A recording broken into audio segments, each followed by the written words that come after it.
Yo, what's the word? It's your boy 16. If you like the content on this channel, I want to ask you to like, comment, and subscribe. And don't forget to click that bell for post notifications. Also, I got a website at www.16ShotEm.com. But that's enough of me talking. Let's get to what y'all came to see. But meanwhile, if I fucking, God forbid, I mention a BD to a GD, I'm getting hell for that. I ain't gonna lie, I think it's like pros and cons Right. to it though. Like, for example, like me doing an interview with a BD and GD, they're not gonna call me a culture vulture. This is my culture. But like True.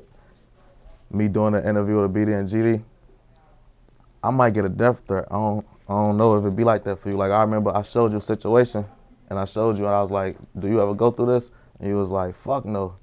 And I'm like, I'm doing the same shit, and you see the reaction, so it's like people will be quicker to get on that type of time. So it's like it's like a pros and cons type thing. Yeah, definitely. Yeah, like I mean, I could see that. Like I mean, the main YouTuber that people talk about when they talk about the idea of a YouTuber getting killed is Zach TV. For sure. And so, you know, that's a black guy. And he was really out there in the field too. You know, he's like really in this environment and stuff.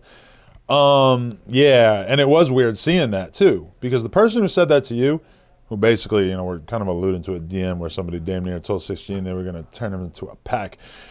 That person wouldn't say that to me, because they're thinking I'm a civilian. Why wouldn't I? If he's a thinking person, he's thinking, why wouldn't I tell the cops? You know? Now in reality, you could tell me you're gonna kill me, and like, you would probably have to make the threat incredibly realistic for me to even consider actually tattling on you. But yeah, that is kind of a possibility. And if my house gets shot up and you told me earlier in the day that you were gonna shoot up my house, yes, I am gonna tell the cops exactly what happened. And they probably don't think that you would do the same thing. So I guess, you know. I gotta start telling people I'm a snitch. I mean, yo, because there are a lot of people who are not going to do anything to Charleston White because he's proudly saying that he would snitch. And if somebody's telling you that they're going to play police games, then why would you want to hit him in that certain way? For sure. But yeah, when I read that DM that you're talking about, that was definitely like, oh, damn, yeah, I've never really had a rapper hit me like that. Yeah. And I be trying to look at it like, when it came to me, it was so random to me. Like, it was like nothing happened. Like, so it's kind of confusing. It'd be like, what did I do? But that's old though. It ain't really nothing serious. Right. But another thing I had noticed, I'm not sure if you do it on purpose, because I know I'm starting to learn things now. Like once people like start doing interviews about me, shit like that. Right. I start to notice things that I did that I didn't notice before. And one thing I noticed, Joe Budden mentioned it too. He was like, you mentioned me a lot, which I don't have an issue with that. But like, I think he felt like you might have been doing it on purpose or trying to, I don't know what. Talking about him? Yeah, but I noticed that with me too, which I ain't have an issue with that. But it's like, I be trying to get like, what's your angle? Like say like the situation I told you about, and then you interview somebody from his neighborhood and then ask like, you know, what's the 16? Like, I be wondering like, are you expecting them to say something crazy? But I didn't say anything about knowing the actual thing that he said, right? No, you never. Yeah. Yeah, but I'm just saying, like, with me, I be looking at it like maybe if you know the situation and then he from here, you think, let me ask him something and think he's just gonna say something crazy. Yeah, I mean that is good because you know things behind the scenes and you want to know what people are willing to say about people on camera. So you do want to poke the bear sometimes and just find out, like, how far are they willing to go here? What are they willing to say about this person on camera? Is it just behind the scenes, or are they going to actually tell you what they think of them on camera? So yeah, I mean, like, but to me, that's just like, if you're a public figure, like, I can't hold it against Bootleg Kev. Bootleg Kev had mad rappers on his show where he just asked them like, hey, so I heard you have a problem with Adam. Like, what's the deal with that?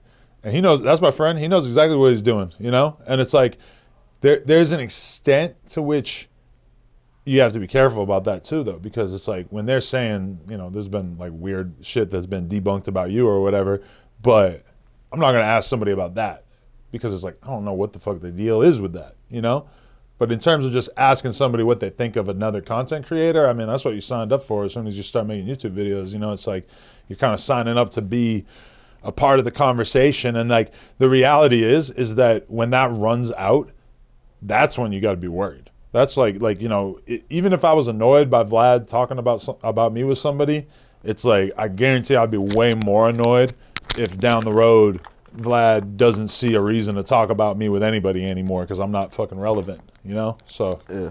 that's just how I think of it. That's how I feel about it for the most part too. But like one thing I noticed you had said, like, you know, if you're a content creator, this and that, of course I'm mentor you, but you don't feel like with certain situations it's just like it might be dangerous or like might make things worse. Like say for example, the message I showed you, and then you do an interview with that person, ask him about me, like knowing like how serious that message was, you don't think like it's not a good idea? Because sometimes I do the same thing. I know how this shit works, so I ask somebody about somebody, but even when I do, I try to steer them in a positive way. I try to ask a question in a way where if they don't answer this positive, they're gonna like a hater. Like when I interview Von and I asked about Duck, I basically put it like, you know, with Duck signing the deal, able to take care of his family and you know, maybe change his life for the good, like how do you feel about it?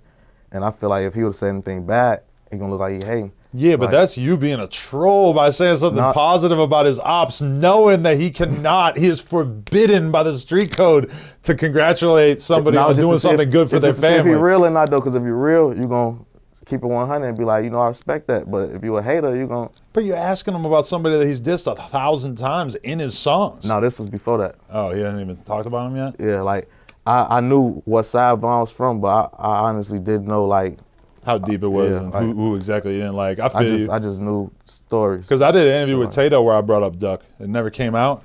I didn't know that was like that. Because like the way he reacted was like, I don't know who that is. What? No. It's just like completely shut it down like 100%. But yeah, I mean like the thing about that though is that I feel like if there's somebody who doesn't like you and I bring you up in the interview and ask them what they think of you, I don't think that necessarily in and of itself antagonizes the situation, right? Because they don't. The way you act though. Well, yeah. Definitely it's about what you ask. Like, or it's about how you ask. Like say if you ask him about me, but you asking like, you just don't know what you asking.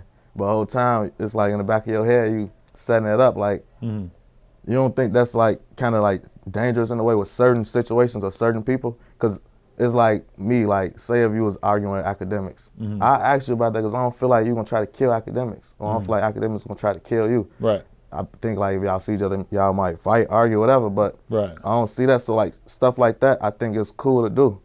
But see, that's the thing I guess about it is that I can't really think of a realistic reason why the person in question would actually want to do something violent to you.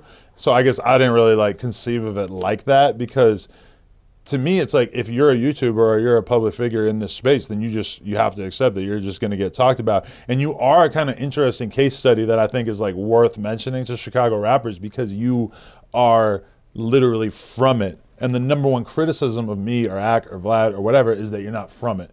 So you're actually from it. So it is a totally different dynamic in terms of like how you are kind of accepted within these spaces and stuff. And especially with you biting off like spicy ass content like the Cairo interview that you know is gonna really kind of be divisive. It's gonna make some people love you, it's gonna make some people hate you.